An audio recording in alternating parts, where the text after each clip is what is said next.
MPs will debate the marriage bill in the House of Commons tomorrow. If it becomes law, gay people will be able to get married for the first time in England and Wales. The law would allow for religious same-sex weddings as well as civil ones, but only if religious organisations opt in. And the Church of England and Church in Wales will specifically be prevented from doing so.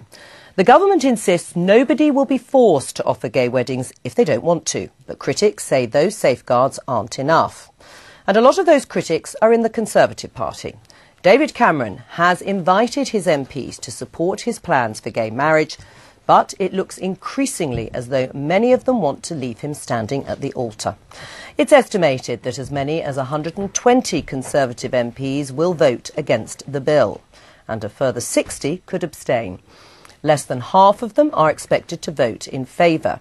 And yesterday, 20 Conservative Constituency Association chairmen delivered a letter to Downing Street warning of significant damage to the Conservative Party if the bill is enacted. But with the vast majority of Labour and Lib Dem MPs set to back the plan, it shouldn't have any problem getting through. The Prime Minister also thinks that most of the public are on his side. Polling figures vary, but most have found a majority in favour of allowing same-sex marriage. One recent poll suggested 55% in favour and 36% against. But another poll published at the weekend suggested that 20% of people who voted Conservative in 2010 will not do so again in 2015 if the government pushes ahead.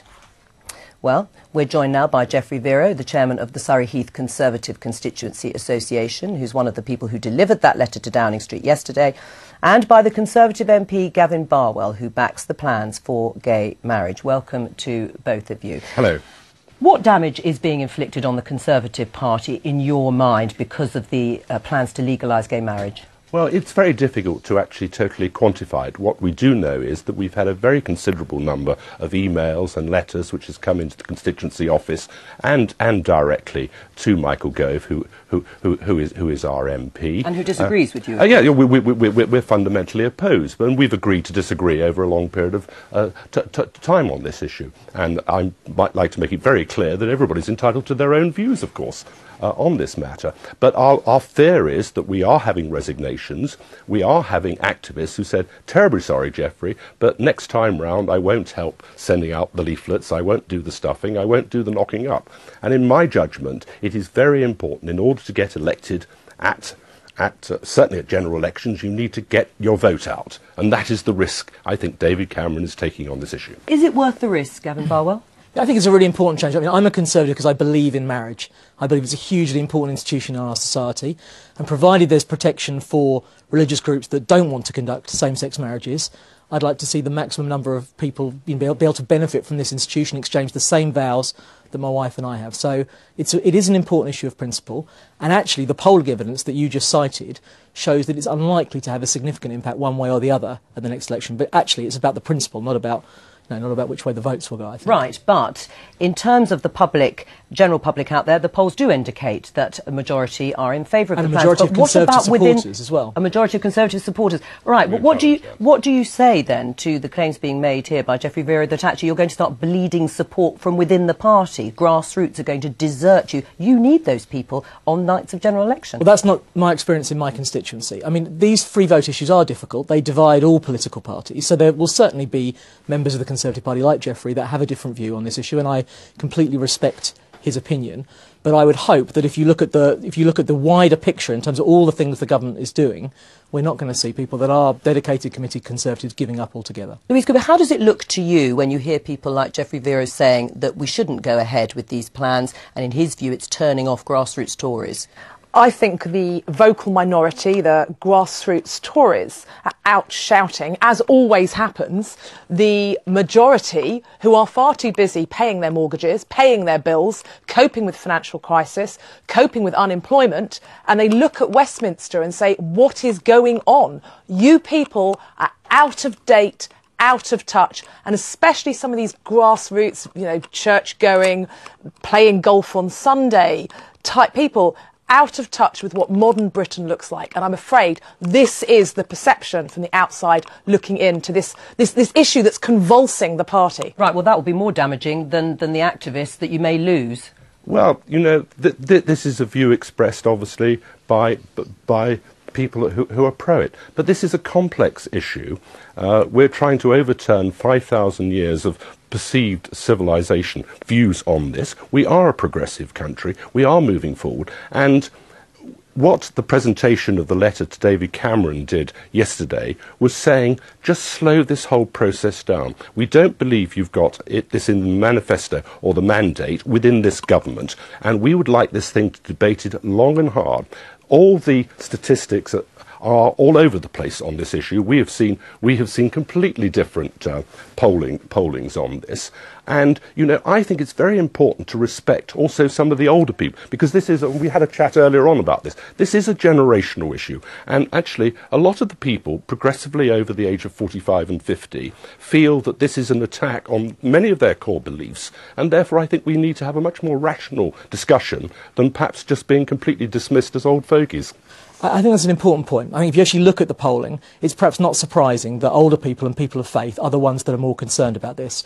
And I think actually just to say, well, you're out of touch, you don't get it, and dismiss those objections isn't the right way to conduct this debate. We need to understand what people's concerns are, and then as we go... You're not going to change. Actually, some of the concerns that people have, the legislation addresses. And most of my constituents that have written to me about this worry that what's going to end up happening is that their church or their mosque or their synagogue is going to have to marry people that they don't think they should. And we need to convince them that the safeguards are there in the legislation.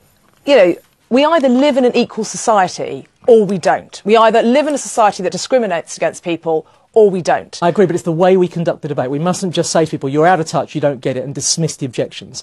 I think actually, you know, we have to understand that people feel strongly about it. Because the vote is going to happen on Tuesday and is most likely to go through. Yes, it may well do, but it's only one process. It then has to go to the Lords, and then it has to come back. And of course, you do have to go through the drafting of the bill. And I think the drafting of the bill is poorly drafted at the present moment of time. We do need to consult more on this. It's not purely an issue of equality, and I know that is the mantra.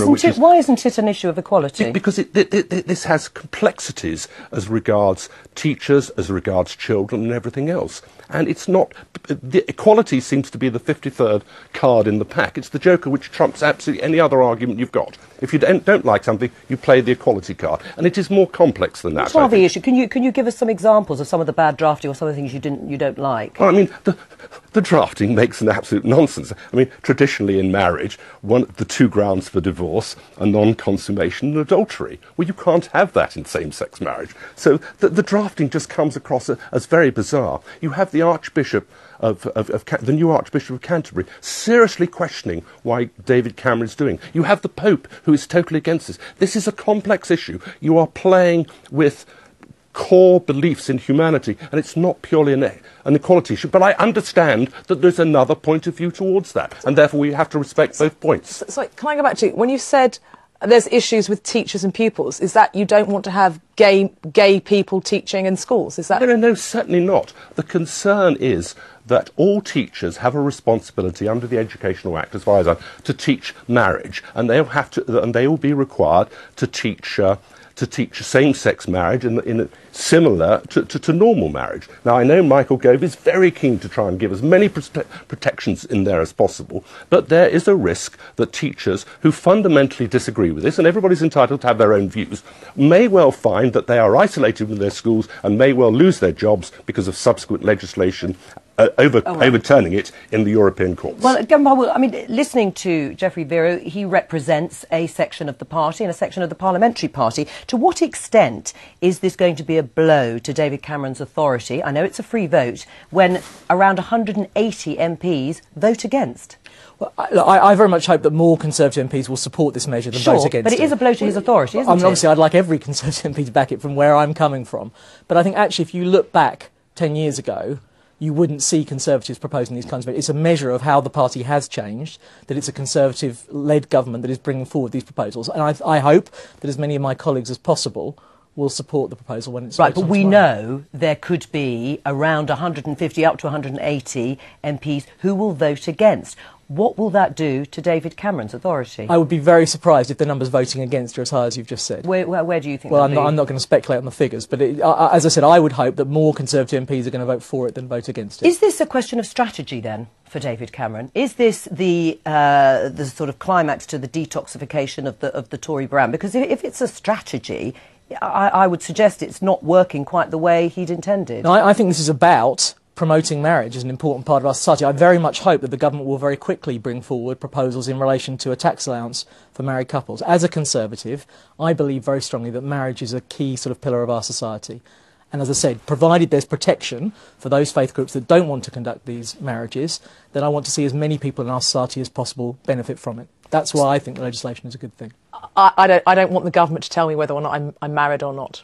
Actually, I'm not going to. No, but promoting it via all these policies, I think that should be, I think maybe I'm more of a liberal in that I don't want actually to be able to run my life how I want to run my life, and I want my children to be educated in maths, not whether marriage is a good thing, gay or otherwise. What about the party looking as if it's tearing itself apart? Whether it is or not is debatable. And you are adding, to some extent, to that perception, which will only harm the Tory party's prospects. This is not an issue that we brought to the table. David Cameron brought it to the table. There was no indication in his manifesto or his mandate that he was going to bring it to the table during this current government. Our view is that I think David could have handled the issue very much more carefully than he has done so. He could have rolled the pitch or laid the ground during this current Parliament so that when we get to the next Parliament after 2015, there then could have been a vote and let the people decide. And I would far prefer there to be a referendum on the issue, because if the majority of people in the country are in favour of it, so be it, and we accept that. But we don't believe that David has a mandate in this current Parliament for this issue. There will be some people who will say to their MPs, their Conservative MPs who vote against the plans to legalise gay marriage, that they could look homophobic. What do you say to that accusation? I think that is very, very sad. I have been very, very keen, and in my discussions with Michael Gove, I've been very, very keen that this debate should be conducted such that everybody's got an equal entitlement to a view on this. And many of us have been criticised, have been prejudiced or bigoted, and that is slightly offensive to it. This is not about homophobia. This is about the institution of marriage, which to many people's core beliefs is between a man and a woman. Geoffrey, Vero, Gavin Barwell, thank you both for joining us today. Thank you.